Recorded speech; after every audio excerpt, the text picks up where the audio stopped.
Mari buka kebenaran firman Tuhan di dalam Kisah Para Rasul pasal yang pertama. Kita mulai ayat yang ke-11. Ayo kita baca bersama-sama. 1, 2, 3. Dan berkatalah kepada mereka, hai orang-orang Galilea, mengapa kamu berdiri melihat ke langit? Yesus ini yang terangkat ke surga meninggalkan kamu akan datang kembali dengan cara yang sama seperti kamu melihat dia naik ke surga. Yang menjadi pertanyaan penting dan menarik, kenapa malaikat Tuhan hanya menyebut satu orang, yaitu orang Galilea? Padahal kalau saudara melihat Kisah Para Rasul, kurang lebih ada 16 orang dari kota yang berbeda yang datang pada waktu itu. Apa spesialnya orang Galilea? Sehingga malaikat hanya menyebut dia. Seandainya hari ini semua kumpul dari beberapa kota dan hanya saya menyebut satu kota, terima kasih sudah hadir dari kota A. Maka ada something, ada sesuatu yang spesial. Coba kita lihat Kisah Para Rasul 2 ayat 9 sampai 10. Kita buktikan di situ Kisah Para Rasul pasal yang kedua ayat 9 dan 10. Mari kita baca 1, 2, 3. Kita orang apa saudara? Patria, Media, Elam, penduduk Mesopotamia, Yudea, Kapodokia, Pontus dan Asia, Frigia dan Pamfilia, Mesir dan daerah-daerah Libya yang berdekatan dengan terus pendatang-pendatang, terus lanjut maupun saudara terus kita mendengar dalam bahasa kita sendiri tentang perbuatan-perbuatan besar yang dilakukan Allah. Mengapa hanya orang Galilea? Padahal yang disebutkan di sana ada kurang lebih 16 dari kota yang berbeda, dari daerah yang berbeda. Saudara, apa rahasianya orang Galilea? Maka hari ini tema khotbah saya adalah Christian Movement atau Christian Monument. Saudara kira-kira pilih mana? Monument atau movement? Haleluya. Monumen itu adalah sesuatu yang dibangun untuk mengenang. Betul saudara? Untuk mengenang, dikenang saja. Tapi movement adalah sesuatu yang posisinya selalu berubah. Dan tepat sekali. Karena Galilea artinya adalah revolution of the wheel. Yang artinya adalah roda yang selalu bergerak atau roda yang selalu berputar. Bukankah kehidupan yang sebenarnya kalau kita hidup adalah kita harus bergerak dan berputar? Katakan amin. Galilea adalah pribadi-pribadi orang yang selalu berbondong-bondong. Injil Matius pasal 4 ayat 25 berkata, orang Galilea itu berbondong-bondong ikut Tuhan. Dan tahukah saudara, mujizat yang dilakukan Tuhan Yesus 70% ada di mana? Galilea. Revolution of the wheel, roda yang selalu berputar. Jadi orang Kristen milikilah mentalitas Galilea. Dia tidak pernah puas dengan sesuatu yang sudah dibangun. Tapi bagaimana dia bekerja, bergerak dengan tuntunan Roh Kudus. Bukankah Roh Kudus itu disebut adalah pribadi yang dinamis? Amin saudara. Bukan statis. Dan kata dinamis Kisah Para Rasul pasal 1 ayat 8 muncul kata dinamo. Dinamit. Yang artinya sesuatu yang selalu bergerak. Sesuatu yang selalu berjuang untuk mendapatkan sesuatu hasil yang terbaik. Orang Galilea adalah orang yang selalu memiliki rasa haus dan lapar di hadapan Tuhan. Dia bukan orang yang santai. Dia bukan orang yang diam saja, nothing to do, tunggu Tuhan. Enggak, dia kejar Tuhan. Haleluya.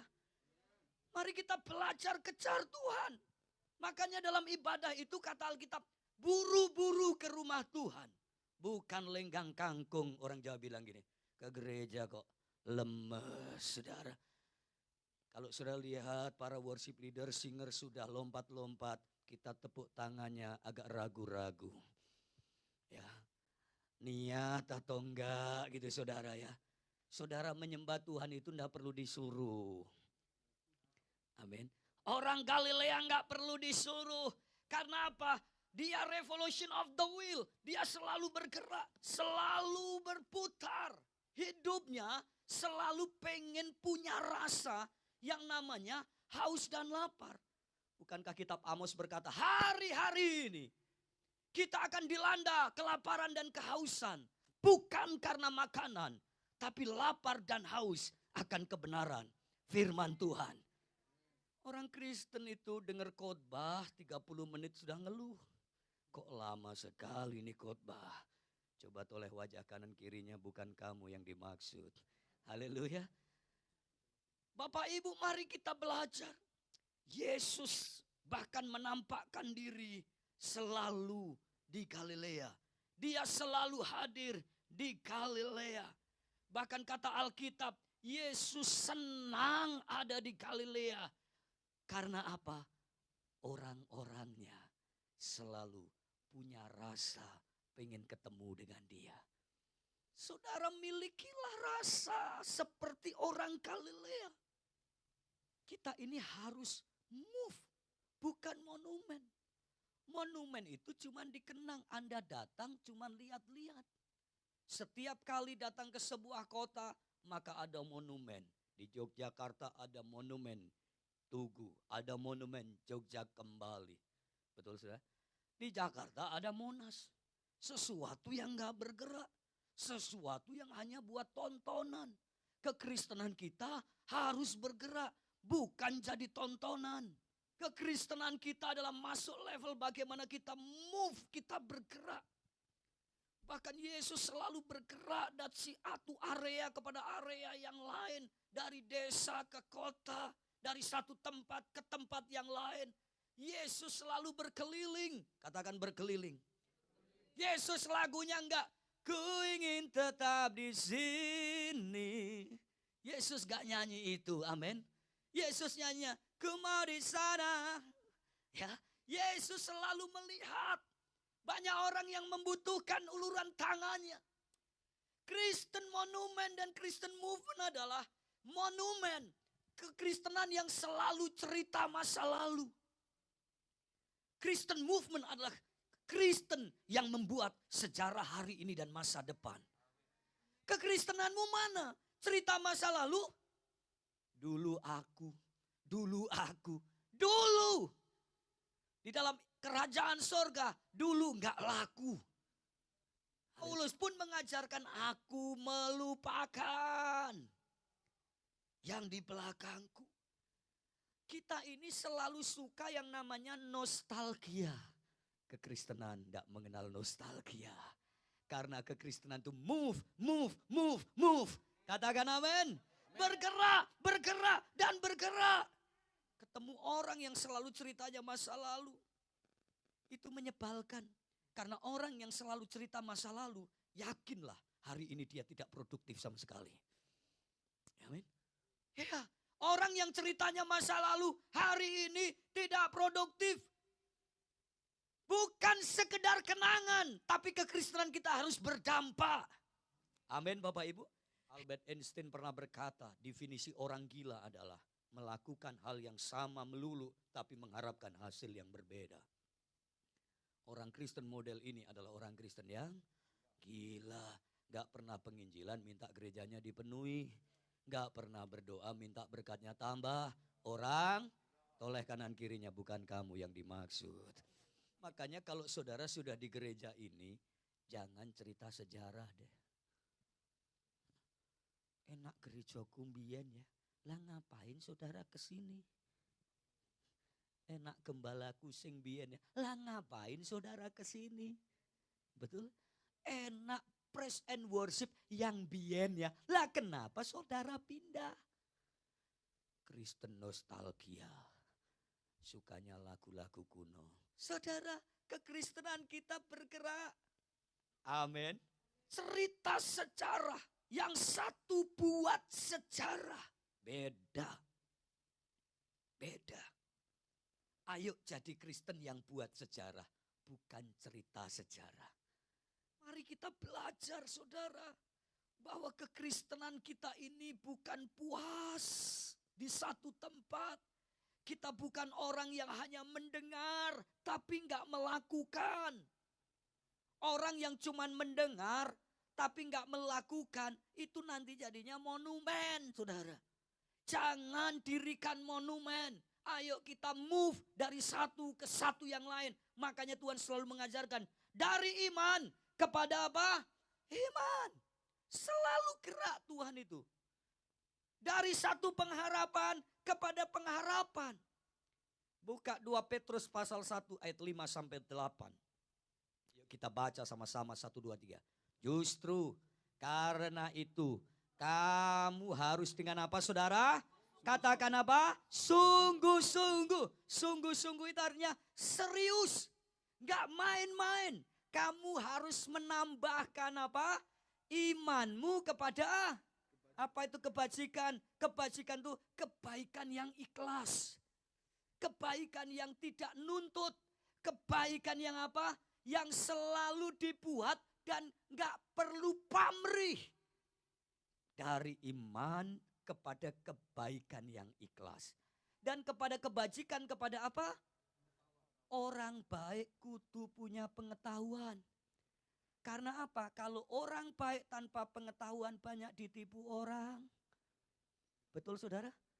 Dimanfaatkan orang. Orang baik bodoh selalu dimanfaatkan orang lain. Tapi lihat dari kebaikan kepada pengetahuan. Dari pengetahuan kepada apa next? Ayat yang ke-6. Dari pengetahuan kepada penguasaan diri. Orang yang pinter harus menguasai diri.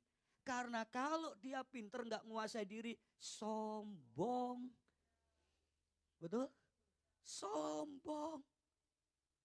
Saya bilang begini, orang yang punya pengetahuan, gak punya penguasaan diri, selalu jatuhnya pada dosa kesombongan. Tapi dari pengetahuan apa? Ayat yang ke-6. Next. Penguasaan diri. Dari penguasaan diri apa? Ketekunan. Orang yang menguasai diri itu harus selalu tekun. Karena bukan sekali selesai. Ayo, siapa yang suka marah?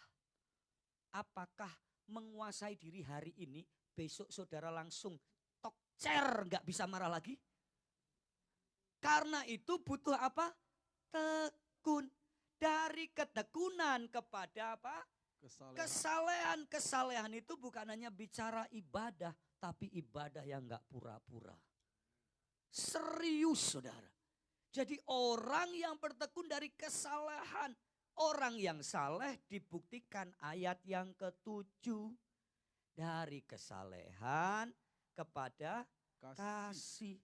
Orang yang ibadahnya sungguh-sungguh itu harus sanggup dan mampu mengasihi. Dari mengasihi siapa? Saudara-saudara seiman dan semua orang. Dimulai dari mana? Rumah sendiri. Jangan jadi pahlawan di luar, di rumah babak belur. Terkenal hebat di luar, anak kagak kenal.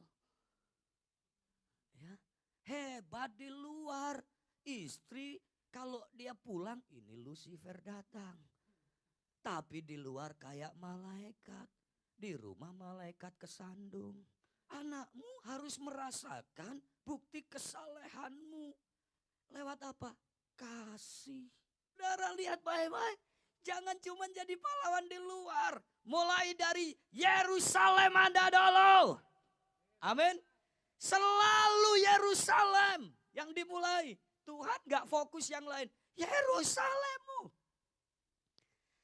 Movement yuk kita bergerak. Tapi kita buat pondasi yang kuat di dalam. Waktu kita bergerak pasti kita berdampak. Haleluya. Saudara yang kedua kita belajar. Orang yang Kristennya monumen itu orang yang mandul, orang yang pasrah. Didatangi orang ya syukur, monumennya enggak dilihat ya syukur. Apakah ada monumen yang pernah komplain? Monas enggak ada yang kunjung ini. Monasnya marah. Tidur aja deh. Enggak ada. Pasrah. Orang mau selfie syukur. Tapi Kristen movement adalah Kristen yang berbuah. Sepakat katakan amin. Minimal dalam kehidupan kekristenan kita ini ada 3 buah. Yang pertama, jadi hasilkanlah buah sesuai apa? Pertobatan. Matius pasal 3 ayat 8. Hasilkanlah. Kalau saudara ngaku orang yang bertobat, bisa kelihatan enggak? Harus. Ada bedanya. Orang ke skincare aja ada before after. Udah ke gereja bertahun-tahun before ada. Ya kan? Enggak berubah ya kan? Emosi jalan terus, marah jalan terus, cemberut apalagi, ngeluh iya. Kita maka sering kayak bangsa Israel Bapak Ibu. Udah dikasih Kanaan pengennya ke Mesir. Pengennya ke padang gurun. Ya, saudara, buah pertobatan. Yang kedua, kita harus berbuah namanya buah roh.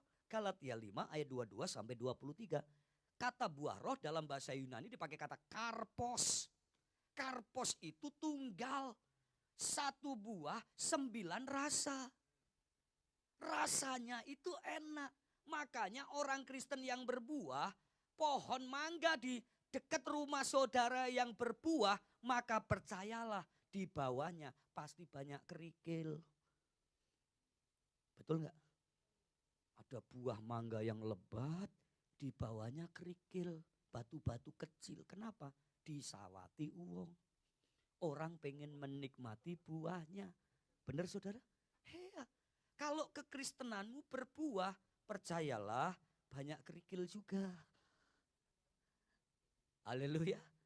Karena orang pengen nikmati saudara. Buah tidak pernah menikmati dirinya sendiri. Orang lain yang menikmati. Kowe kok berubah toh? Rahasianya apa? Harusnya gitu saudara.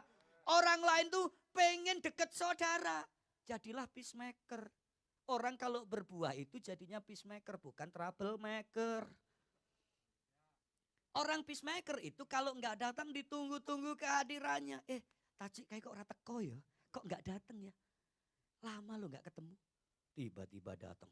Datang berkerumun dan dipeluki dicipik-cipiki. Karena dia peacemaker. Troublemaker sing teko. Wih, datang dia. Kita pamit satu-satu. Ci, maaf ya Ci ya. Aku harus pulang dulu ngurus anak, buka toko dan lain sebagainya. Kenapa? Karena troublemaker. Orang yang berbuah. Dan buah itu akan kerasa ketika apa? Digigit. Baru kerasa. Manis atau asam. Jadi waktu saudara bersentuhan dengan orang lain. Itu buahmu baru kerasa. Halo? Ya. Ojo nok kamar terus. Jangan sendirian terus. Karena buahmu gak akan pernah dinikmati orang lain. Ya. Jangan sendirian terus. Berkomunitaslah. Waktu saudara berkomunitas. Saudara sedang berlomba-lomba menunjukkan buah. Di dalam komunitas berlomba-lomba menunjukkan buah. Dan berlomba-lomba menghasilkan rasa buat yang lain. Aku menikmati buah si A menikmati buahku. Dan disitulah komunitas yang sebenarnya. Amin Bapak Ibu. Ya, kalau kita cuman setiap kali punya masalah minggat, setiap kali punya masalah pergi. Gimana dan kapan orang akan menikmati buah kita? Sedikit-sedikit tersinggung, sedikit-sedikit tersinggung. Kalau pelayan Tuhan di gereja ini masih suka tersinggung, singgung terus sampai dia enggak tersinggung. Amin. Kalau masih suka tersinggung, singgung terus. Sampai apa? Gak tersinggung. Masih ada yang tersinggung pelayan Tuhan di tempat ini? Gak ada. Pelayan Tuhan kok ngambekan loh. Pelayan Tuhan kok tersinggungan loh. Semua orang harus berbuah. Kitab Yoel, orang muda, orang tua, generasi harus berbuah. Bahkan di masa tua kita pun dalam kitab Mazmur pasal 92 ayat 14. Tua masih berbuah dan segar. Kenapa saudara? Karena orang benar, kedua ditanam di bait Allah. Anda pengen berbuah benar dan ditanam di mana? Bait Allah. Tidak ditanam di tempat lain. Kalau saudara mau berbuah, hiduplah benar. Kebenaran bukan dengan diri kita. Kita disebut orang benar karena yang pertama Roh Kudus yang membenarkan kita. Kita disebut orang benar karena yang kedua kita melakukan kebenaran yaitu firman Tuhan. Bukan karena kebenaran kita. Kalau kebenaran kita ini kan selalu membela diri. Saudara lihat pembenaran. Tahukah saudara? Binatang yang nyaris punah khas Australia apa? Koala. Kenapa koala itu nyaris punah hari ini? Karena hidupnya untuk makan doang. Hidup makan, hidup makan. Itu koala. Nothing to do, gak buat sesuatu. Makanya ada satu pribadi yang hebat di dalam kitab Kejadian pasal 5. Silsilah dari keturunan Adam. Henok itu menjadi pribadi yang berbeda. Karena generasi di atasnya itu cuma melakukan gini. Dia hidup sekian, beranak dan mati. Betul ya? Generasi di bawah Henok hidup sekian, beranak dan mati. Tapi Henok ditulis dia hidup 65 tahun, bergaul dengan Allah 300 tahun lagi, bergaul dengan Allah, dia diangkat hidup-hidup dan tidak mati. Kalau saudara itu berpikir untuk bukan hanya hidup sekian, makan, mati, mana, mati, beranak, mati. Maka yang terjadi saudara nggak akan berbuah.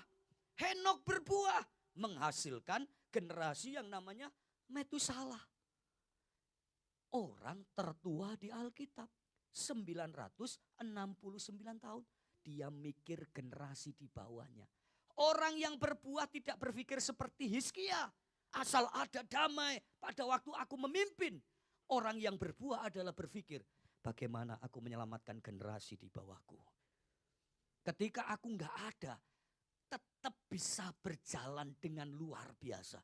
Itu pemimpin, itu generasi, itu orang-orang Kristen yang berbuah. Kalau aku mati, anak-anakku harus takut akan Tuhan. Itu orang tua yang apa? Berbuah. Mari jadi suami-suami yang berbuah. Ketika istrimu ngomong kepada orang lain, aku bangga lo punya suami seperti dia. Karena apa? Suamiku berbuah. Suami jangan bilang, lo berubah istri. Enggak usah. Cukup Anda berubah, maka istrimu pasti ngikut perubahanmu. Amin saudara. Mari kita belajar. Jangan jadi Kristen yang mandul, tapi berbuah. Makanya perintah Tuhan itu pergi, jadikanlah, ajarkanlah, baptiskanlah. Tapi Tuhan gak sekedar itu. Yang terakhir dia bilang, ketahuilah. Haleluya. Ketahuilah apa? Aku menyertai. Jadi waktu saudara diperintahkan pergi, Tuhan gak cukup diam saja. Karena Tuhan yang bergerak, dia yang menyertai hidup saya dan saudara. Katakan amin. Ya, kita gak ditinggalkan. Sebagai yatim piatu, saudara. Saudara lihat. Ada perumpamaan yang hebat, 521. 5 talenta, 2 talenta, 1 talenta. Itu adalah khotbah tentang akhir zaman. Kalau saudara membaca Matius pasal 24 sampai 25, perikopnya adalah khotbah Yesus tentang akhir zaman. Waktu dia mempercayakan 521 kepada orang yang dipercaya 1, Tuhan sampai ngomong gini, kamu hamba yang jahat dan malas. Tapi yang 5 dan 2 Tuhan ngomong begini, kamu hamba yang apa saudara? Baik dan setia. Saudara lihat, apa yang membedakan di sini?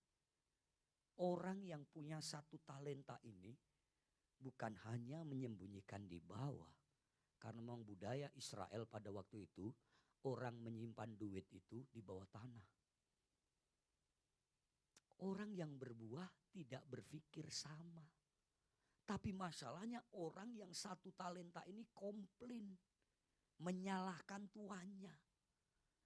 Kalau Tuhan mempercayakan itu, yang pertama ada kalimat awal yang saya sangat suka. Menurut kesanggupannya. Jadi yang 5 dipercaya 5 karena memang dia sanggup mengelola 5. Yang 2 dipercaya 2 karena memang dia sanggup mempercaya 2. Yang 1 cuma dipercaya 1 karena memang kesanggupannya 1. Kalau yang 1 dikasih 5 berantakan, pasti nggak jalan. Karena nggak sesuai dengan apa? Kapasitasnya. Karena itu yang harus kita lakukan kalau mau berbuah. Nggak usah iri dengan yang dipercaya banyak. Kerjakanlah apa yang dipercayakan dalam diri Anda. Jangan seperti orang yang punya 1 talenta. Fokusnya bukan 1 talentanya. Fokusnya milih orang lain. Banyak kita gagal karena nggak fokus dengan yang kita punya ini loh. Tuhan tuh selalu nanya nih, apa yang ada padamu? Tuh pelayanan di desa, kita di kota kecil, nggak usah iri dengan yang pelayanan di Jakarta. Apa yang ada padamu? Karena Tuhan 1 kali meminta pertanggungjawaban bukan karena kamu di kota besar, bukan kamu di kota kecil. Tuhan mintanya cuma 1, kowe berbuah enggak? Kalau kamu di kota besar nggak berbuah, sama aja. Tak keke sing nok deso yang berbuah. Kita ini kadang-kadang orang yang dikasih 5 kita langsung cemburu. Lah kayak kok 5? Lu kue sanggup enggak dikasih 5? Oh, dikasih 1 aja keteteran. Masa dikasih 5? Tuhan kita ini Tuhan yang luar biasa, pintar dan berhikmatnya. Enggak mungkin dia ngasih yang enggak sanggup ngerjakan. Segala sesuatu tuh Tuhan enggak suka yang mubazir. Makanya waktu dia bikin mujizat dikumpulkan. Betul enggak? Enggak mau disia-siakan. Ingat ya, kalau saudara dikasih 1, fokuslah pada pemberian dan kepercayaan Tuhan. Gali potensinya. Bukan lihat delengi orang lain. Kalau saudara cuma dikasih 1 talenta sama Tuhan, kerjakan talenta itu. Ya, waktu saudara gali potensi demi potensi, saudara saya percaya gini. Kenapa 1 itu akhirnya dicabut? Karena Tuhan kami cabut, kasih yang lebih. Karena apa? Karena buat Tuhan, dia adalah punya sistem yang namanya ekonomi kerajaan. Dia nggak mau dong buang-buang sesuatu. Wong di situ tuh bukan dikatakan memberi, dia investasi. Investasi nggak berbunga, nggak berbuah, ngapain? Kan di sini banyak bisnismen. Kalau invest nggak berbuah, diapain? Nggak berbunga, ngapain? Tarik, pindah, ngapain sia-sia? Di situ bukan pemberian, saudara. Tuhan sedang invest. Waktu dia invest, maka 1 kali dia meminta pertanggungjawaban. Kalau diberi, dia tidak akan pernah memberikan peminta pertanggungjawaban. Namanya dikasih, udah dikasih, ya udah, lupakan. Tapi waktu dia invest, kamu nggak berbuah tuh, nih modalku, gua ambil, gua kasih orang lain yang bisa menghasilkan buah. Dan waktu saudara mau berbuah, Yohanes pasal 15, tinggallah di dalamnya. Oh, tinggallah di dalamnya apa? Oh, tinggallah di dalamnya, pastikan berbuah. Saudara harus tinggal di dalamnya.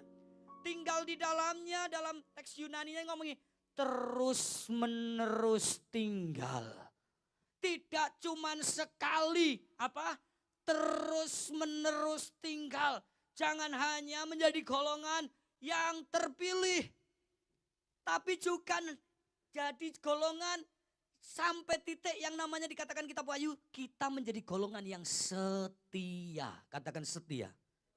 Setia itu barang langka, Pak, Bu, hari-hari ini. Mari kita belajar yang kedua. Jangan jadi Kristen pasrah. Ya isoku memang ini. Aku nggak bisa apa-apa. Aku wis tuwa. Itu Kristen yang pasrah. Jangan bilang aku udah tua. Kitab Mazmur ngomong gini, semakin tua gemuk dan segar. Yang ketiga saudara, kalau yang pertama kita belajar cerita sejarah atau buat sejarah. Anda pilihan ada di tangan Anda. Movement atau momentum. Yang kedua, pasrah, mandul atau berbuah. Yang terakhir tentunya buah jiwa-jiwa. Amin saudara. Bukan hanya buah pertobatan nih. Ya, orang dulunya kurang ajar semua di mata Tuhan dan di mata keluarga. Ketemu Tuhan berubah. Itu apa? Buah pertobatan. Di luar sana orang butuh buah roh. Ketika mereka melihat hidup kita, kita berbuah. Terakhir kita mendapatkan namanya buah jiwa-jiwa. Untuk urusan duniawi aja kita mati-matian. Kita nawarin barang ke orang mati-matian. Kita nawarin Kristus mikir. Betul saudara? Ya. Orang saudara ini kalau mau keluar kota aja prepare-nya luar biasa Pak. Betul ya? Ya. Keluar negeri prepare-nya lebih banyak lagi, bener gak? Saudara nanti kan pulang ke surga. Hari ini gak prepare apa-apa dan mau balik ke surga. Terus malaikat penjaga pintu surga harus ngomong apa? Ngomongnya cuma satu. Matius pasal 7. Aku gak mengenal engkau. Enyahlah daripada aku pembuat kejahatan. Kamu gak ngapa-ngapain di muka bumi ini. Saudara yang ketiga. Yang terakhir. Ketika kita berbicara monumen versus movement. Maka monumen itu adalah law. Sedangkan movement to love. Jadi from law to love. Hukum itu selalu mematikan. Hukum itu tidak ada pergerakan. Makanya Tuhan itu datang memakai satu yang namanya kasih. Karena kalau kita ngomong hukum itu adalah bayangan. Kolose pasal 2 ayat 17 sampai 18. Kolose pasal 2 ayat 17 dan 18. Saya pengen Bapak Ibu membaca ayat ini dengan suara keras sampai tetangga saudara yang di samping kanan kiri terganggu pendengarannya. Haleluya. 1, 2, 3. Semuanya ini hanyalah bayangan dari apa?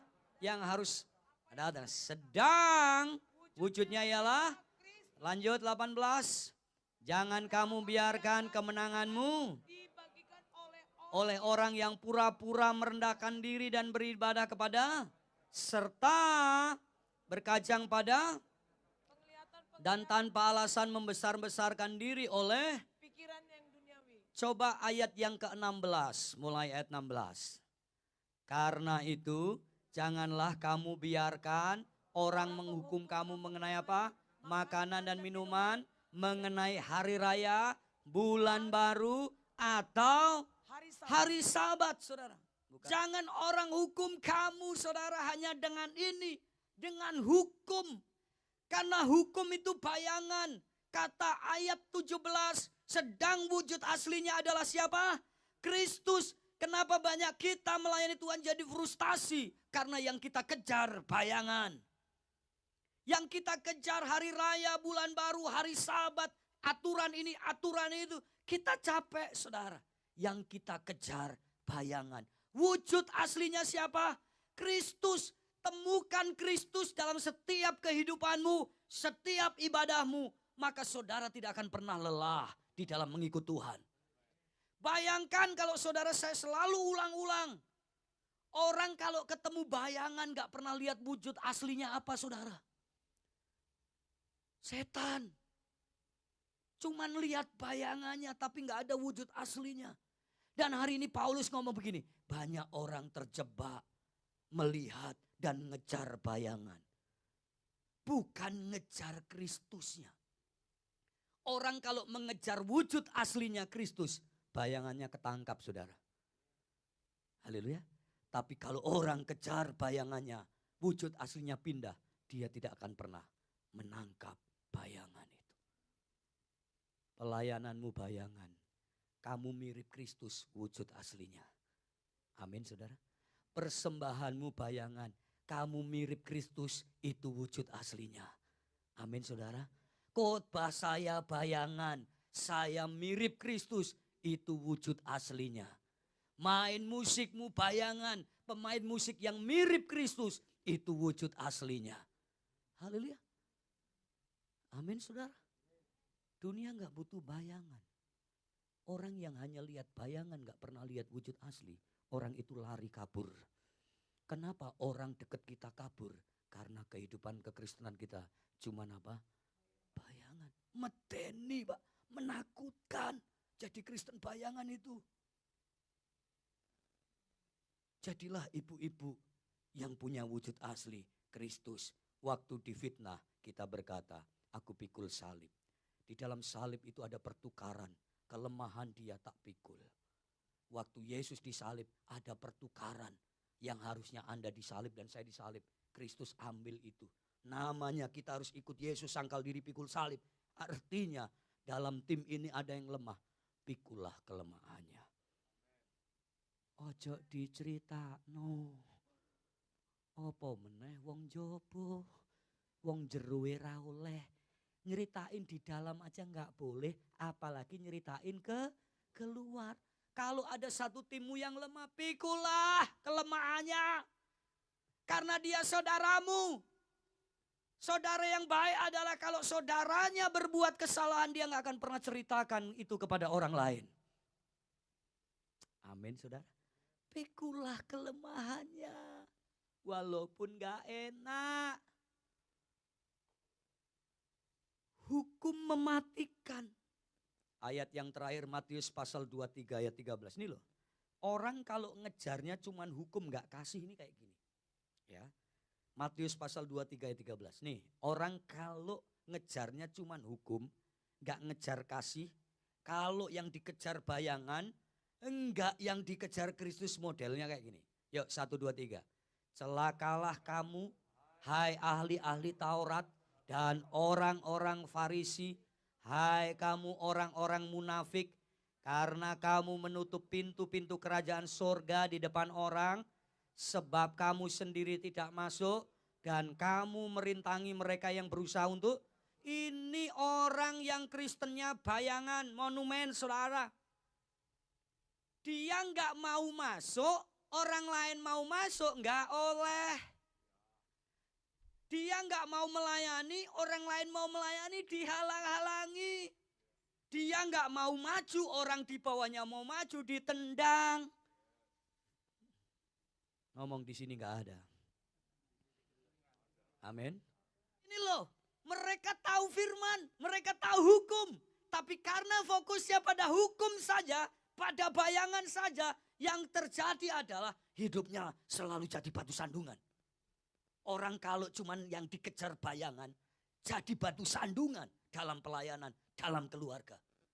Orang mau semangat, rasa semangat melayani Tuhan. Loh, ya boy. Saya pernah loh ketemu orang Kristen model kayak gini. Ikut Kristen itu biasa-biasa wae. Ora usah terlalu dalam loh. Aneh gitu. Ya kan saudara?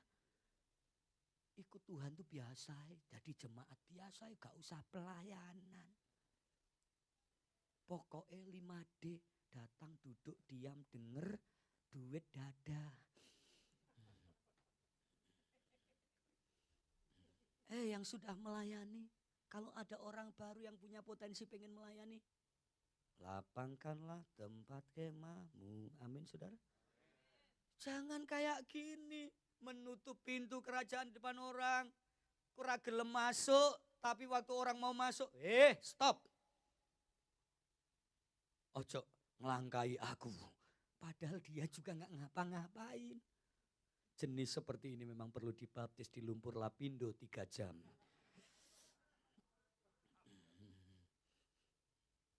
Saudara lihat ya. Karena mereka yang dikejar apa? Bayangan. Kenapa kita sering burn out dalam pelayanan? Yang kita kejar bayangan. Waktu yang dikejar Kristus, kita akan selalu bergairah. Karena Kristus sumber semangat dalam hidup kita. Mau jadi Kristen apa? Movement atau monumen? Katakan movement.